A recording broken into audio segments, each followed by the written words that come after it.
Hi. இப்போது rice வந்துட்டு தண்ணி எல்லாம் வடிக்க வச்சு இந்த மாதிரி ஒரு இதில் மேலே ஃபேன் போட்டிருக்கேன். ஃபேன் போட்டு இந்த மாதிரி வரணும், ஒட்டக்கூடாது. தண்ணி கையில் ஒட்டாமல் இருக்கும்ல, அந்த பதத்துக்கு காய வச்சு எடுக்கணும். இதை புட்டுக்கெல்லாம் பிடிப்போம் இல்லையா, அதிரசத்துக்கெல்லாம் பிடிப்போம் இல்லையா, அது மாதிரி பொடிச்சு ஜஸ்ட்டு ஒன்று சூடு பண்ணிக்கணும். ஓகேங்களா?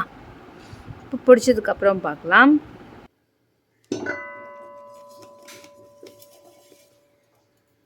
இப்போது மாவு வந்து ரொம்ப ரொம்ப ரொம்ப சிம் ஃப்ளேமில் வச்சு தான் வறுக்கணும். ஓகேங்களா?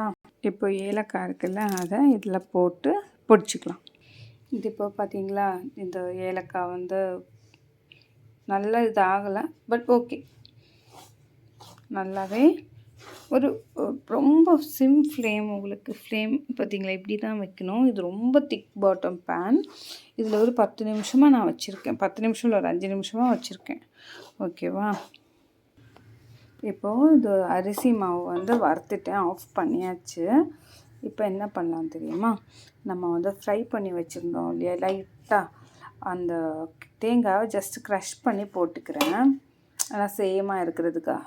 நம்ம லைட்டாக வறுத்ததுனால ரொம்ப சூப்பரான ஒரு ஸ்மெல், அவ்வளோ யம்மியான ஒரு ஸ்மெல் இருக்குது. நீங்கள் ட்ரை பண்ணுங்கள். ட்ரை பண்ணதுக்கப்புறம் எனக்கு சொல்லுங்கள். இப்போ தேங்காய் ஓரளவு போட்டேன், பிசைஞ்சு பார்த்து தேங்காய் கம்மியாக இருக்குன்னா நெக்ஸ்ட் ஆட் பண்ணிப்பேன், இல்லைன்னா போதும். ஓகேங்களா? இது நியர்லி ஒரு 3 கோகோனட்ஸ் இருக்குது. இது ஜஸ்ட்டு நமக்கு மிக்ஸ் பண்ணிக்கலாம். மிக்ஸ் பண்ணதுக்கப்புறமா ஜாகரி சிரப் விடணும். இது வந்து ஜாகரி சிரப் நம்ம ப்ரிப்பேர் பண்ணி வச்சுட, ரொம்ப தண்ணி கிடையாது, ஒரு மீடியம் கன்சிஸ்டன்சியில்.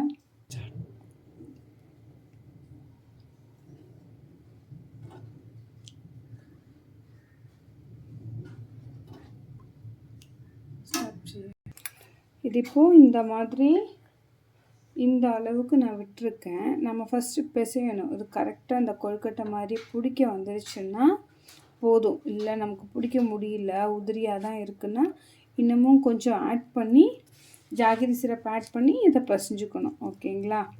ஓகே, நெக்ஸ்ட்டு நம்ம இப்போ கன்னியாகுமரி ஸ்பெஷல் சொல்லியிருக்கோம் இல்லையா, அங்கே வந்து தெரளி இலைன்னு சொல்லிட்டு ஒன்று கிடைக்கும். அதாவது பே லீவ்ஸ் மாதிரியே இருக்கும். அந்த லீவ்ஸில் தான் ஆக்சுவலி பண்ணுவாங்க. ஓகே, நமக்கு அந்த லீவ்ஸ் கிடைக்கல, நான் ஊர்லேருந்துமே எடுத்து வைக்கல. ஸோ நான் சும்மாவே கொழுக்கட்டை மாதிரி குக்கரில் வச்சு, நம்ம கொழுக்கட்டைலாம் செய்வோம் இல்லையா, இட்லியெல்லாம் வைப்போம்ல, தண்ணி அடியில் வச்சு தட்டுக்கு மேலே வச்சு, அதே மாதிரி நான் வந்து இதை குக் பண்ணி எடுக்க போகிறேன். இப்போ இது கரெக்டாக தான் இருக்கும்னு நினைக்கிறேன். ஏன்னா இது கரெக்டாக இருக்குங்க. பார்த்தீங்களா, ரொம்ப தண்ணி ஆகலை. எப்போவுமே நீங்கள் பண்ணும்போது கொஞ்சம் மாவு எடுத்து வச்சுட்டு பண்ணணும். ஏன்னா ஃபஸ்ட்டு பிகினர்ஸ் பண்ணுறீங்கன்னா உங்களுக்கு கொஞ்சம் ஜாகரி சிரப் ஜாஸ்தி ஆயிடுச்சுன்னா எடுத்து வச்சுருக்கிற மாவு போட்டு உங்களுக்கு கன்சிஸ்டன்சி கரெக்டாக பண்ணிக்கலாம், அதுக்காக. ஓகேவா?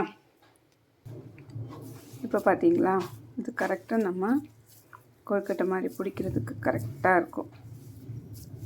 ஓகேவா? இப்போது நான் அதை அப்படியே பிசையவும் ஆரம்பிச்சிட்டேன். இது என்னென்னா, நீங்கள் வந்து நம்ம சூடாகவே பிசைகிறோம் இல்லையா, மாவு சூடு பண்ணி இமீடியட்டாக அதுலேயே ஜாகரி சிரப் போட்டு எல்லாமே கொஞ்சம் சூடாக தான் இருக்குது. ஓகேவா? இப்போது நீங்கள் வந்து ரொம்ப சூடாக இருக்குது, ரொம்ப இப்படி குழையிற மாதிரி இருக்குன்னா நோ இஷ்யூஸ். இது என்ன ஆகும்னா, கொஞ்சம் அந்த சூடெல்லாம் ஆறும்போது ஜாகரி இல்லையா, கொஞ்சம் இனிமே நல்லா இருக்கும், நல்லா டைட் ஆகும் இந்த ஜாகரிஸ் இது கொழுக்கட்டை. ஓகேவா? So no issues. நீங்கள் கொஞ்சம் இந்த அளவு லூஸாக இருந்தால் கரெக்டாக அது. ஓகேங்களா? இது வந்து ட்ரெடிஷ்னலாக நாங்கள் ஸ்கூலில் எல்லாம் படிக்கும்போதுலேருந்தே அம்மா பண்ணுற ஒரு ரெசிபி. ஆக்சுவலி இதில் ஒரு ஃபுல் லென்த் வீடியோ வந்து நான் 2018 என்னோடய சேம் வீடியோவில் போட்டிருக்கேன். நீங்கள் வந்து தெரளி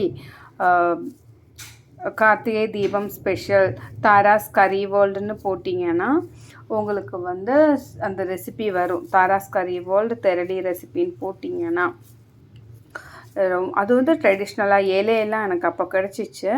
இலையெல்லாம் வச்சு சூப்பராக செஞ்சுருப்பேன். சேம் இந்த மாதிரி ஒரு மழை டைம் தான் அதுவுமே நான் அதை செய்யும்போது. நீங்கள் ஃபுல் லெங்க்த்தாக வேணும், கண்டினியூஸாக வேணும்னா சேம் நீங்கள் அந்த ரெசிபி கூட ஃபாலோ பண்ணிக்கோங்க. இப்போ சுகர் மட்டும் ஸ்வீட் டேஸ்ட் மட்டும் நீங்கள் பார்த்துக்கோங்க. இப்போ உங்களுக்கு நல்ல ஸ்வீட் வேணும்னா தட் மீன்ஸ் இப்போ நான் 1 kgக்கு 2 kg போடணும், உங்களுக்கு போட்டுக்கலாம்.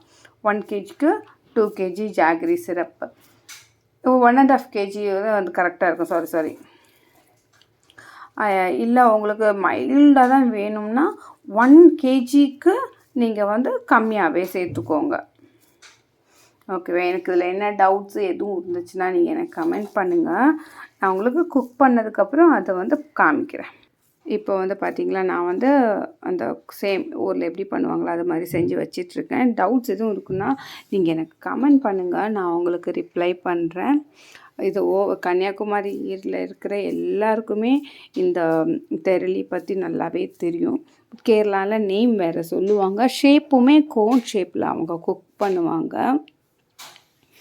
நீங்கள் பிகினர்ஸ் எல்லாருமே இந்த ரெசிபி ட்ரை பண்ணலான்னா அவ்வளோ ஈஸியாக சொல்லியிருக்கேன். உங்களுக்கு எதுவும் டவுட் இருக்குன்னா நீங்கள் கேட்டிங்கன்னா ஷுவராக நான் வந்துட்டு உங்களுக்கு வேறு ஒரு வீடியோவில் கூட உங்களுக்கு நான் எக்ஸ்பிளைன் பண்ணுறேன். ஓகேவா? பை.